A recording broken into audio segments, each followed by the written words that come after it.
很多人都会觉得说，哇，你癌症康复都13年了，你是怎么做到的？你每天都吃啥呀？是不是有什么健康秘籍？秘籍倒也说不上，但我确实在被诊断出来有癌症了以后，开始对健康养生这方面的话题很感兴趣，并且把我这一路上学到的健康知识努力的融入到我的生活中。我有自己的一套健康生活 routine， 这个 routine 里面包含了一系列我觉得对我们身体和精神状态有益的 activity。 今天我就想跟大家分享一下我的这个 routine， 说一说我的健康生活中每天必做的5件事情，我把它们称为我的健康小习惯。视频开始之前，请记得给我按个赞，订阅我的频道，按下小铃铛，谢谢你的支持和鼓励。第一个我每天都会坚持做的事情就是深呼吸锻炼。前几年我被查出来肺部有问题以后，我就开始特别注意肺部的健康和保养。平时除了多吃一些对肺部有益的食物以外，我还会去做一些对我们肺功能有帮助的锻炼，这里面就包括了深呼吸锻炼。深呼吸不仅对我们的肺部好，它还能够帮助我们解除疲劳、放松情绪、缓解压力、加强血液循环，对我们的全身心都非常有益。在这里给大家简单的介绍2个我每天都会做的深呼吸锻炼，一个是我每天早晨都会练的，一个是我每天晚上睡觉之前练的。早上练的这个是我几年前从一档养生节目里面学到的，这个锻炼能够帮助我们更好的排出肺内残气和其他代谢产物，让我们能够更好的吸入新的新鲜空气。这个锻炼操作起来很简单，首先双腿张开，与肩同宽，双手向身体两侧打开，扩展你的胸，然后向前慢慢弯腰，手臂跟着上半身往下伸展，同时把肺部里的气缓缓吐干净。吐气的时候，肚子一定要尽量往回缩。等气完全吐干净了以后，停顿一下，然后上半身慢慢回起，手臂跟着往上走，再往两侧打开，扩展胸。这个过程中要缓缓地从鼻子里吸入新鲜空气，让气填满胸和腹部。吸满气了以后再停顿一下，接着做第2遍。我每天早上醒来以后都会对着开着的窗口把这个深呼吸锻炼做10到15遍。做完这么一套以后，我就会觉得浑身特别舒畅，精神也很好，有时候早上起来还会有点犯困，但做完这么一套以后就一点都不犯困了。如果你想试试这个深呼吸锻炼，有几件事情你要注意。第一，如果你有贫血或者其他的症状有可能导致晕眩的话，那你就不要弯腰低头了，安全第一啊。吸气的时候你抬起手，稍微踮一踮脚尖，吐气的时候把手放下，注意腹部的收缩，也能达到差不多的效果。第二，你量力而行。你如果身体比较虚弱，或者常年不运动也不深呼吸的话，你突然一下子这么上来，有可能被自己的气呛到，还有可能抻到哪儿。所以我建议你在你身体能够接受的情况下慢慢来。还有就是做这个深呼吸锻炼的时候，尽量在新鲜空气流通的地方，像我就是在一个开着的窗口前面嘛。但是如果天气比较凉的话，还是要注意保暖。早上做的这个深呼吸锻炼我介绍完了，咱们现在就来看我晚上做的这个深呼吸锻炼。晚上做的这个呢，叫做撅嘴式呼吸法。这种呼吸方法可以使气道保持一定压力，降低肺内肺泡塌陷，所以对肺部有阻塞疾病的患者很有帮助。肺部没有疾病的朋友们呢，也可以用这个呼吸方法来帮自己缓解压力，减轻焦虑症状。怎么做呢？首先用鼻子吸气1到2秒，注意气要撑起整个胸和腹部。吸满气以后停顿一下，然后吐气。吐气时要把嘴巴稍稍撅起来，从嘴的缝隙慢慢往外吐，像给你的亲爱的一个飞吻一样。吐气的时间长通常是吸气的2倍，所以如果你是用2秒钟吸气的话，你就用4秒钟吐气。我一般晚上睡觉前会做5到10分钟。我觉得每天用深呼吸来开始和结束这一天，对我们的身心健康非常有帮助。而且我觉得我的肺部病情能这么稳定，这些深呼吸锻炼也功不可没。所以这是我每天都会坚持的健康小习惯，以后也会一直坚持下去。第二个我每天都会做的事情就是穴位按摩。我每天只要有机会坐在沙发上，不管是看电视啊、看书啊什么的，我的手绝对不会闲着，到处按揉身上的各种穴位。我给自己按还不够，我曾经还在 Amazon 上买了本书，讲怎么给猫咪做穴位按摩，所以我只要一逮到机会，就给我家那2只猫咪还做一做穴位按摩。穴位按摩不仅可以帮我们放松肌肉、解除疲劳、疏通经络，它还可以帮我们缓解身体上很多的不适以及减轻疼痛，所以是一个非常简单又实用的日常保健方法。今天我就先给大家介绍一个我个人特别喜欢的穴位，也是我每天一定会按揉的穴位，那就是涌泉穴。涌泉穴是我们人体肾经上面的第一个穴位，也被称为强肾穴位。中医学认为，只要此穴位通畅，就能使我们整个人的身体气血运畅良好，能强身健体，也能改善我们的体质。涌泉穴的好处有很多，感兴趣的朋友可以自己深入研究。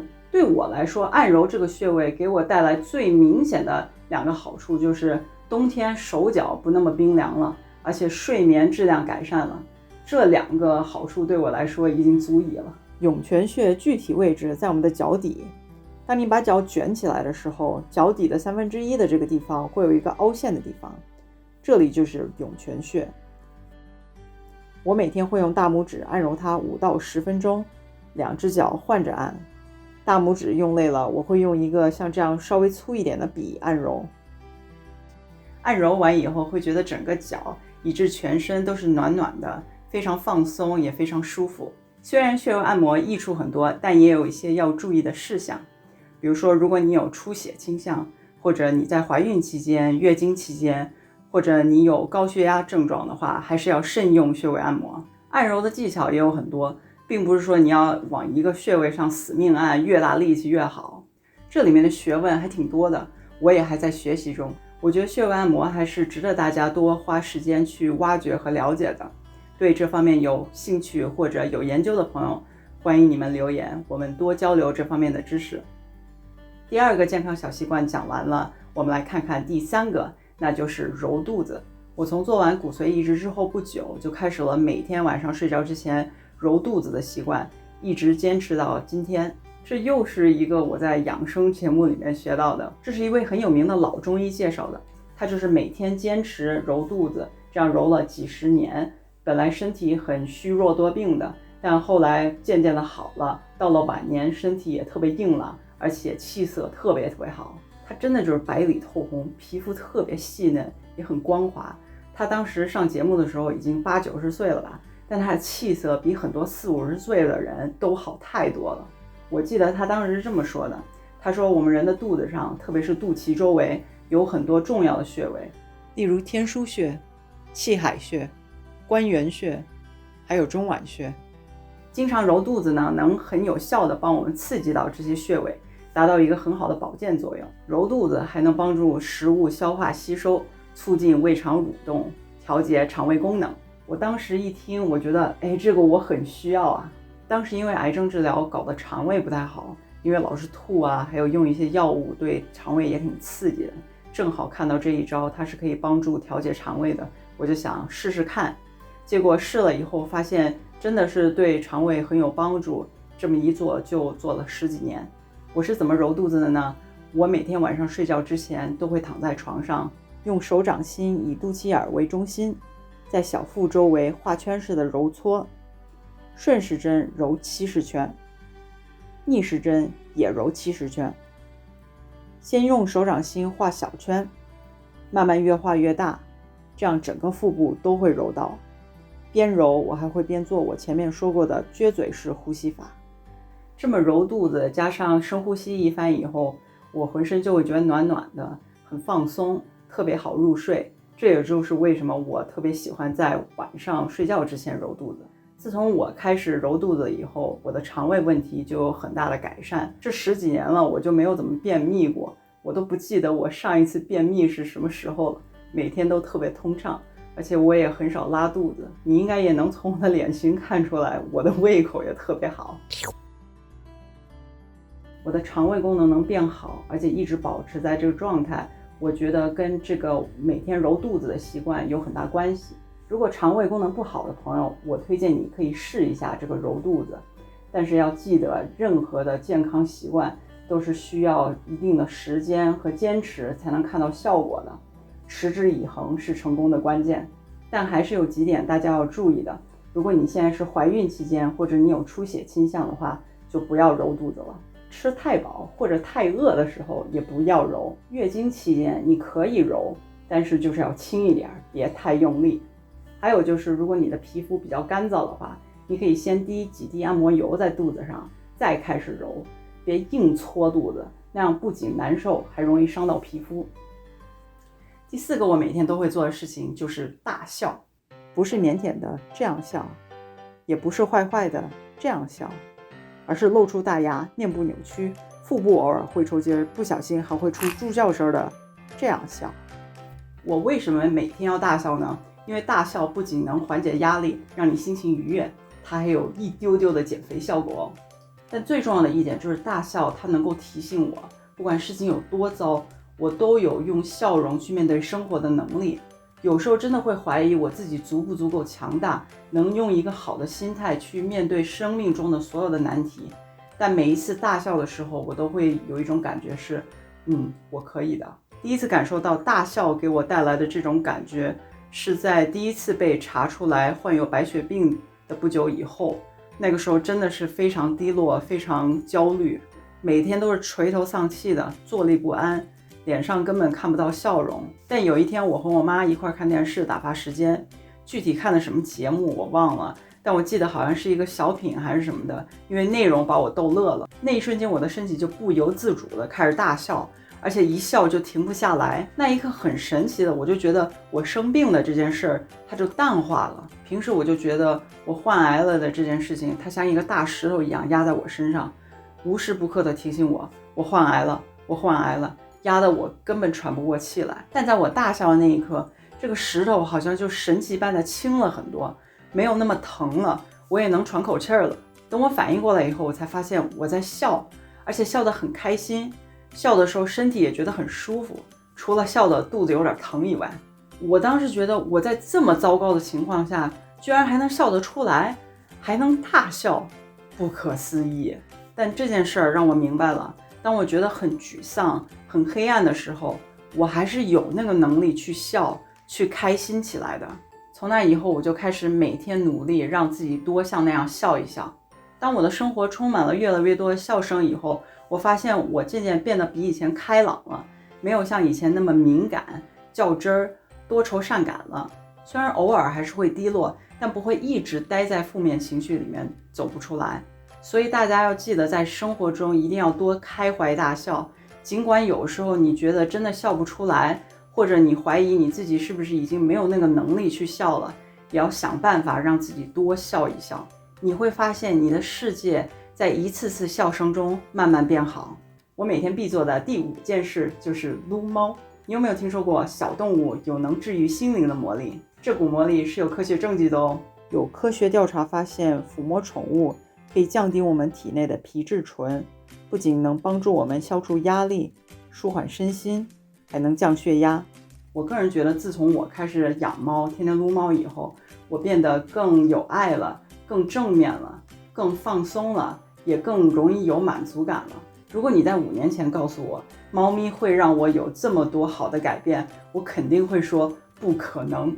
我以前不怎么喜欢小动物，小时候有几次不太好的经历，被狗追啊，被猫抓啊什么的，让我以前特别惧怕它们。去有宠物的朋友家里面，我都是离他们的小动物远远的，更别说抚摸它们了。结婚以后，我老公非常想养猫，刚开始我还特别犹豫，也很抗拒，但我看他那么喜欢猫，我就妥协了。我们家的第1只猫 Mojo 来到我们家之前，我还开玩笑的跟我老公说，这猫是你要养的哦，我才不喜欢猫。结果猫来了以后，我很快就被打脸了，因为我在短短的几天内就沦陷了，变成了一个不折不扣的猫奴。猫咪很快就让我体验到了小动物特有的那股魔力，就真的像其他的宠物主人说的那样，它们能够治愈心灵。后来我还给我们家添了第2只猫喵喵，我很享受每天和这2只猫待在一起的时光。每一次觉得有压力、心很累或者焦虑的时候，只要摸一摸它们的脑袋，抓一抓它们的下巴，心真的就会静下来，就是很温暖的感觉，觉得很安慰，心情自然而然会好起来。如果你也有小动物伙伴，记得每天多抚摸它们。你没有养小动物的话，如果条件允许，可以考虑考虑哦。以上就是我每天必做的5个健康小习惯。